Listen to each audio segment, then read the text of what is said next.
Kaixo, ongi etorria. Bigarren mailako ekuazioak ebazten ari geranean, zenbaitetan ez dira osoak izaten. Zer esan nahi du horrek?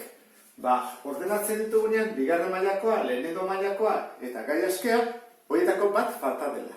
Hemen zen falta zaigu.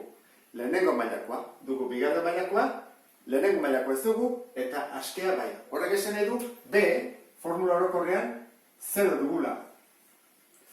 Nola askatu edo ebaztu dezakegu ekuazio hau formula orokorra erabili gabe? Erantara. Egiten dena da. Gai askea beste aldea eraman. Eskubiko atalera. Orduan geldituko litzaiguke, lau isa berdin 100. Gero zer egin behar da? Isa bakarrik usteko lau zatitzen pasa bat dugu, koefizientean. Geldituko litzaiguke, isa berdin 100 zati lau. Eta azkeneko pauso bezala, berretzen nahi dena beste aldera errotzen. Orduan geldituko litzaizuke horrela. Isa berdin, eta errotzen dugu, 100 eta lau. Erroketa dugunean, badakigu bi soluzio daudela, ezta? Plus eta minus. Orduan jarriko dugu, soluzio bat plus eta bestea minus. Plus izateko. Zerbait bidez zerbait 100. 10, ezta? 10 bider 10, 100 delako. Eta bestea, zerbait bidez zerbait, lau. 2 bider 2, lau. Ordan, 2.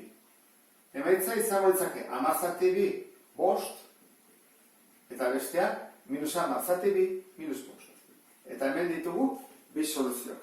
Askoz, azkarrago egiten dugu, formula orokorra ez badugu erabili behar. Bigarren mailako ekuazio hau ere ez da osoa, ikusten dezun bezala, falta zaigu lehenengo mailakoa. B berdin 0. Orduan, egin behar dugu, lehen bezala, isa duen gaia alde batean uzten dugu, eta gai askea beste aldera, minus 9. Orain, isa bakarrik usteko lehenengo 16 hau pasa behar dugu zatitzen. Geldituko litzaiguke, isa berdin minus 9 zati minus 16. Badakigu, minus zati minus plus dela. Orduan, jarriko dugu 9 plus eta berretzaile dena beste aldera errotzen. Orain gu badakigu, erroketa batek bi soluzio dituela, ezta? Izango da, isa bat eta isa bi. Zerbait bidez zerbait 9, 3, ezta? 3 bider 3, 9 delako. Eta hemen minus. Eta bestea, zerbait bider bere burua 16, lau bider lau, 16. Eta lau. Orduan hemen ditugu bi soluzioak. Ikusi duzu bezala, formula orokorra ez dugu erabili beharrik. Konturatuko zinean, lehenengo mailako gaia ez dugunean, B0 denean, ateratzen zaizkigula bi soluzioak aurkakoak. Bat positiboa eta bestea negatiboa. Ikusten dezun bezala, hemen falta zaiguna da gai askea. Horrek esan nahi du, C dela 0. Hau nola egiten dugu? Beste prozedura batekin. C 0 dugunean, gai askea ez dugunean, atera dezakegu faktore komuna. Biak badute zerbait komunean, bai, isa. Horren atera egiten dugu. Isa, biderkagai komuna, eta barruan gelditzen da. Gogoratu zaitez, honek zer egiten duen. Banan-bana denak zatitu. Isa berdin, zati isa, badakizu dela, isa. Eta, minus lau isa, zati isa, kentzen ditugu isak, eta gelditzen zego minus lau. Egin duguna izan da, deskomposaketa bat. Gu badakigu, emaitza 0 izateko biderketa batean, bitakon batek izan behar duela 0. Edo hau, edo hau. Orduan, hori ingo dugu, hori egitea bi soluzioak, bada parentesi hau 0 izatea, eta bestea da isa 0 izatea. Hemen ditugu bi soluzioak, bat hau da, isa berdin 0. Eta falta zaigu, bigarrena, isa bakarrik utzi behar dugu. Lau, hau pasatzen badugu beste aldera, kentzea dena batutzen. Beraz, isa berdin lau.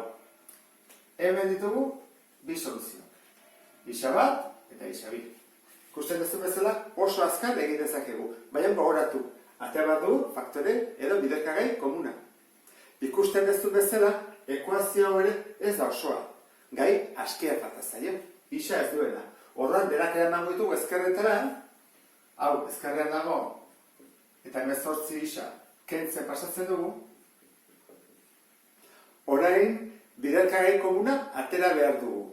Biak isa dutelako. Horra, ateratzen dugu isa, atazakegu beste zenbaki bat ere bai?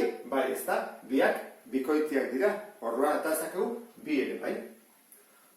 Egin ezakegu zatiketa. 8 isa berdi. Zati bi isa, zenbat geritzen zego. 8 zati bi lau, eta isa berdi. Eta hemen isa berbat, bi ken bat, bat bakarra. Lau isa. Ken, eta du hemen 8 isa, zati bi isa.